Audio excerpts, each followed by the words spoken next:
जय श्री कृष्णा। श्री गिरिराज धरन की जय, श्री वल्लभाधीश की जय, अपने अपने गुरुदेव की जय। ભાદરવા સુદ 11 પુષ્ટિ માર્ગમાં શ્રી દાન લીલાનો મનોરથ શરૂ થાય છે અને 20 દિવસ સુધી મનોરથ હોય છે. દાન લીલામાં પ્રભુએ બ્રજભક્તો પાસે દહીંનું દાન માંગ્યું છે અને બ્રજભક્તોએ પ્રભુની ઈચ્છાને વશ થઈ ગોરસનું દાન કરીને સર્વસ્વનું પ્રભુને નિવેદન કર્યું છે. પુષ્ટિ માર્ગમાં દાનના 3 પ્રકારના વર્ણન પ્રાપ્ત થાય છે: તામસ દાન, રાજસ દાન અને સાત્વિક દાન. હઠપૂર્વક ઝઘડા કરીને, અનિચ્છાથી દબાણ કરીને જે દાન આપવામાં આવે છે તે તામસ દાન છે. વાદ વિવાદ તથા શ્રીમંતાઈથી આપેલા દાનને રાજસ દાન કહેવામાં આવે છે અને દીનતાયુક્ત સ્નેહપૂર્વક પ્રેમ અને ભાવથી, ઈચ્છાથી અને વિનમ્રતાથી આપવામાં આવેલા દાનને સાત્વિક દાન કહેવાય છે. આપણામાં પણ કહેવત છે ને કે બાંધી મુઠ્ઠી લાખની.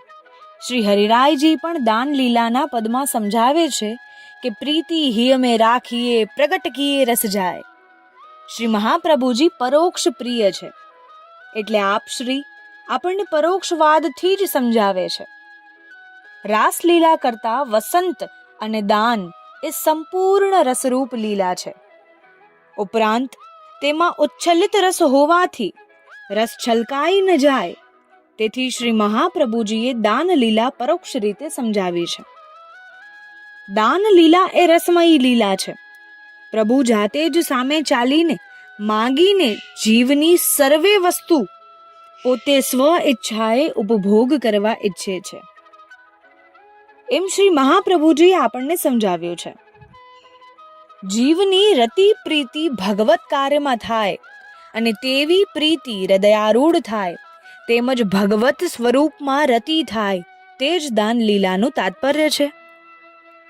ટૂંકમાં કહીએ તો પ્રભુના ચરણારવિંદમાં રતિ થાય, પ્રીતિ થાય, એ જ પ્રભુની લીલાનું તાત્પર્ય. પ્રભુએ દાન લીલામાં દહીંનું જ દાન માગ્યું. એથી એમ સૂચન કર્યું કે દહીં એ સર્વોત્તમ રસ છે અને પ્રભુને ખૂબ પ્રિય છે.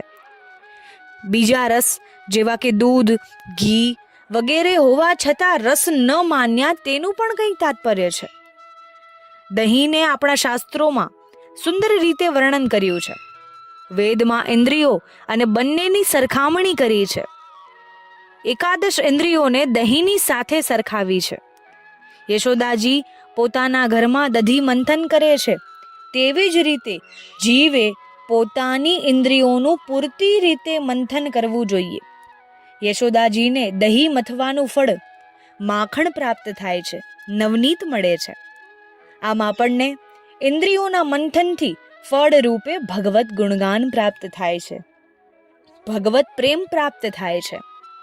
અને પ્રભુને તો ગૌમાતા ખૂબ પ્રિય છે, તો એમનાથી પ્રાપ્ત દૂધનું દહીં બનાવીએ તો પ્રભુ ખૂબ આનંદથી આરોગે છે. પ્રત્યેક જીવની ઇન્દ્રિયો પ્રભુગામી હોવી જોઈએ અને પ્રભુગામી ઇન્દ્રિયો રહે તે માટે ભગવાને બીજું ન માંગતા દહીંનું જ દાન માંગ્યું. ઇન્દ્રિયોની પ્રવૃત્તિ જોતા તો સંસાર તરફ વળી જાય છે. તે ઇન્દ્રિયોને પોતાના તરફ વાળવા જ ભગવાને દાન લીલા રચી છે. દાન લીલાનો આધ્યાત્મિક અર્થ જોઈએ તો ઇન્દ્રિયોનો લૌકિક વ્યવહાર બંધ કરીને ભગવાનની સન્મુખ કરવી, એ જ અને દાન લીલા ચરિત્રનો આદર્શ પણ એ જ છે. ચીરકાળથી માયા તરફ ખેંચાવાનો જીવનો સ્વભાવ પડી ગયો છે. જીવને આ પદાર્થ તત્વોના સંબંધમાંથી છૂટવું ગમતું જ નથી. તેનો ત્યાગ અને પરિત્યાગ અંતઃકરણથી ઈચ્છતો જ નથી. જીવ ઇન્દ્રિયોના કહેવાતા ભૌતિક સુખમાંથી યત્કિંચિત પણ દૂર થવા માટે ઈચ્છા કરતો નથી. એટલે એકાદશી છે તે બધી ઇન્દ્રિયોને નિરોધ કરાવનાર છે. એટલે ગોપીજનોના મન, વાણી, ઇન્દ્રિયો ભગવત પરાયણ કરવા આજે દાન લીધા છે. શ્રી હરિરાય મહાપ્રભુએ મોટી દાન લીલાના પદો રચીને જીવને ઉપદેશાત્મક વાણીથી બોધ આપેલ છે અને લૌકિક વિષયો તરફ વળેલી અને પરિત્યાગ ન કરતી જીવની ઇન્દ્રિયો અને વૃત્તિઓને રસમય વાણીથી ગોવર્ધનના શિખરથી બૂમ પાડીને બ્રજભક્તોને દાન લેવાના કારણથી ઘેરી લે છે. બહુત દિના તુમ બચ ગઈ કહીને લૌકિક આવરણમાં ઘણા સમયથી ડૂબેલી ઇન્દ્રિયોનો નિર્દોષ કરે છે. દાન લીલાનું પદ આગળ ચાલે છે. ભગવાન દરેક રીતે સમજાવે છે, છતાં ભક્તો કહે છે, યહ માર્ગ હમ નીત ગઈ હો કબહુ સુન્યો નહીં કાન, આજ નહીં યહ હોત હૈ સો માગત ગોરસ દાન. પ્રમાણે ભક્તો લૌકિક રસમાં ડૂબેલા હોય અને ભગવાનને કહે છે કે તમે નવી નવી ચાલ ચાલ્યા છો, આ રસ્તે જતા આવતા દાન આપવાનું કોઈ દિવસ સાંભળ્યું જ નથી અને આપે તો નવી વસ્તુ ઉત્પન્ન કરી છે, તે કેવી રીતે શક્ય બને? કારણ કે આપ તો નંદરાજ કુમાર છો, એટલે આવી રીતે વર્તવું આપને માટે યોગ્ય નથી. અને અમે સ્ત્રીઓ છીએ, એટલે અમારી પાસે માગશો તો લોકોમાં હસી થશે, લોકો હાંસી ઉડાવશે, એટલે અમારી પાસે માંગવું યોગ્ય નથી. પરંતુ પ્રભુને પોતાના જીવોની લોકાગામી પ્રવૃત્તિને પોતાના તરફ જ વાળવી છે અને જીવને પોતાના કરવાના છે અને ભક્ત અને ભગવાન સમાન સ્વરૂપે છે. એટલે જીવને સમજાવે છે કે પોતાનામાંથી જ ઉત્પન્ન કરેલું આ ક્રિયાત્મક જગત છે અને આખું જગત અંશ અને અંશી સ્વરૂપે છે. માટે દાન આપો, યહી હમારો રાજ હૈ, બ્રજમંડલ સબ ઠોર, તુમ હમારી કુમુદની, હમ કમલ વદન કે ભોર. ભગવાન આ પ્રમાણે પદે પદે સમજાવે છે, છતાં ભગવાનના ગૂઢ ભાવને ન સમજતા ગોપીજનો છેવટે કહે છે કે તમે તો કેવા મોટા છો અને તમારી મોટાઈ કેવી છે તે અમો સારી રીતે જાણીએ છીએ. તમે તમારા જ મુખેથી તમારી વડાઈ બહુ કરો છો, પરંતુ અમે તો આપની મોટાઈ ત્યારે જ જાણીએ કે જ્યારે તમે કંસને મારીને પાછા ઘેર આવો, ત્યારે જ અમે આપને મોટા જાણીએ. જ્યારે ગોપીજનોના કડક શબ્દો શ્રવણ કર્યા ત્યારે પ્રભુ બ્રજભક્તોને કહે છે, હે બ્રજભક્તો, તમે મને મથુરા જવાનું અને કંસને મારવાનું કહો છો તો મથુરા જઈશ અને કંસને મારીશ, પરંતુ આ રીતે અહીં રહીશ નહીં.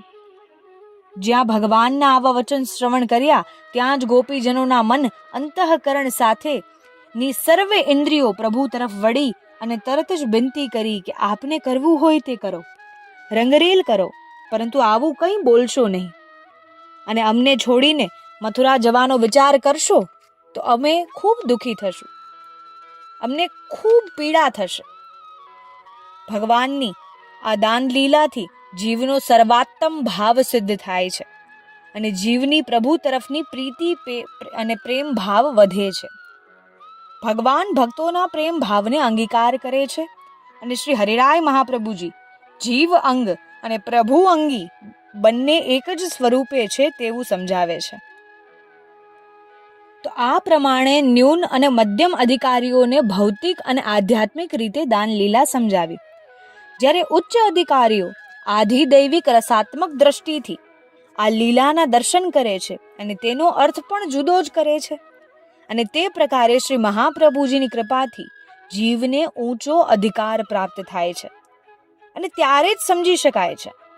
શ્રી હરિરાય પ્રભુની દાન લીલાની એકાદ પંક્તિની રસાત્મક ભાવના શ્રી મહાપ્રભુજીની કૃપાથી પણ વિચારીએ.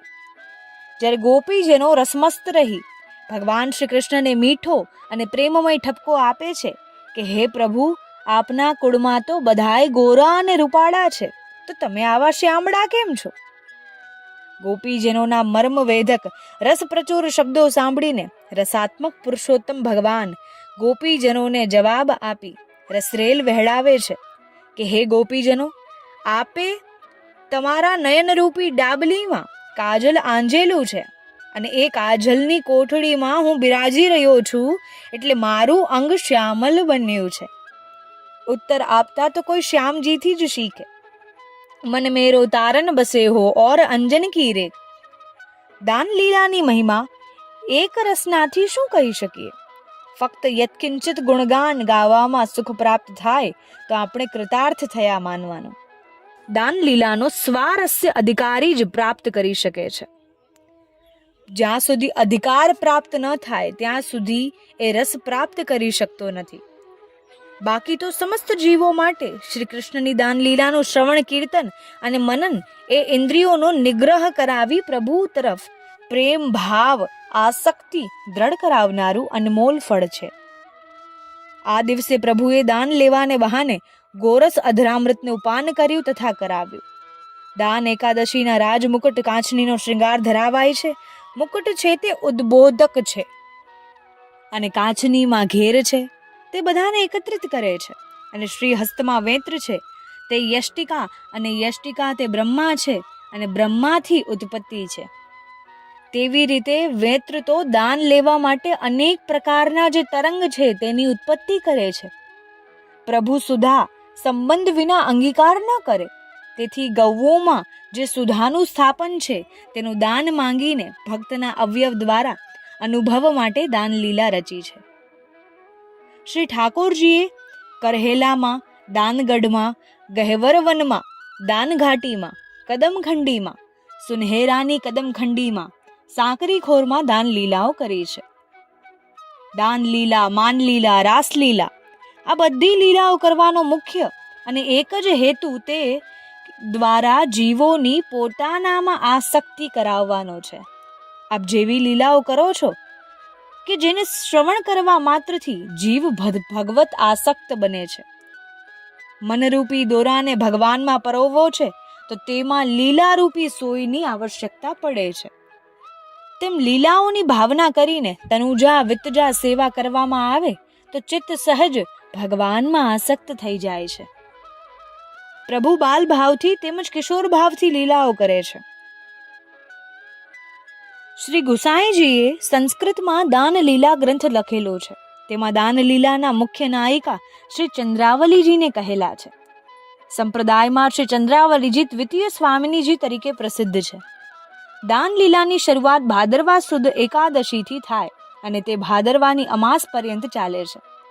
દૂધ એ શ્રી સ્વામિનીજીનું અધરામૃત છે અને દહીં એ શ્રી ચંદ્રાવલીજીનું અધરામૃત છે. તેથી દાન એકાદશીને દિવસે રાજભોગમાં દાનમાં મુખ્ય દહીં ધરાય છે. ગોરસ એટલે શું? પ્રભુને ગોરસ કેમ એટલો પ્રિય છે? ગોરસ એટલે દૂધ, દહીં, માખણ, પણ ગો એટલે ઇન્દ્રિય. તેનો રસ તમારે આપવાનો છે. ગોરસનું તો કારણ છે. દહીં ઉપરનું દાન તો વૃદ્ધા, બાલા તેની પાસેથી જ લેવાનું હોય છે. જેથી દહીં વેચવાના કારણે ઇન્દ્રિયના રસનું દાન આપવા સાંકડી ખોર વગેરે સ્થળે ગોપીજનો પધારે છે. આ લીલા તદ્દન નિર્દોષ સમજવાની છે, કારણ કે આ લીલા કરનારાઓમાં દેહી વિભાગ, દેહ જુદો અને આત્મા જુદો નથી, પણ બધું જ આત્મા છે. તો પ્રભુને ગોરસ ખૂબ પ્રિય છે અને પ્રભુને ગૌઓ પણ ખૂબ પ્રિય છે. તો ગૌઓથી પ્રાપ્ત દૂધથી જ પ્રભુ માટે દહીં બનાવવું અને આ દાન એકાદશીના શુભ અવસર પર પ્રભુને અવશ્ય દૂધ, દહીં, માખણ, ઘૃતનો ભોગ અરોગાવવો, જેનાથી પ્રભુ ખૂબ પ્રસન્ન થાય છે. ગૌઓની પણ ખૂબ સેવા કરવી. ગૌમાતાની સેવા કરવા માત્રથી પ્રભુની કૃપાની પ્રાપ્તિ થાય છે. અગર પ્રભુની કૃપા પ્રાપ્ત કરવી હોય તો એ જીવ અવશ્ય ગૌસેવા કરવા માટે અધિકારી બને છે. જ્યારે પણ આપણને ગૌસેવાનો અવસર પ્રાપ્ત થાય ત્યારે સમજવું કે આજે પ્રભુએ આપણા પર વિશેષ કૃપા કરી છે કે એમની પ્રિય ગૌઓની સેવા આપણને આપી છે. તો આ જ રીતે ગૌમાતાની સેવા કરતા રહો. ગૌમાતાની સેવા માટે બીજાને પણ પ્રેરિત કરો. જય શ્રી કૃષ્ણ. જય ગિરિરાજ.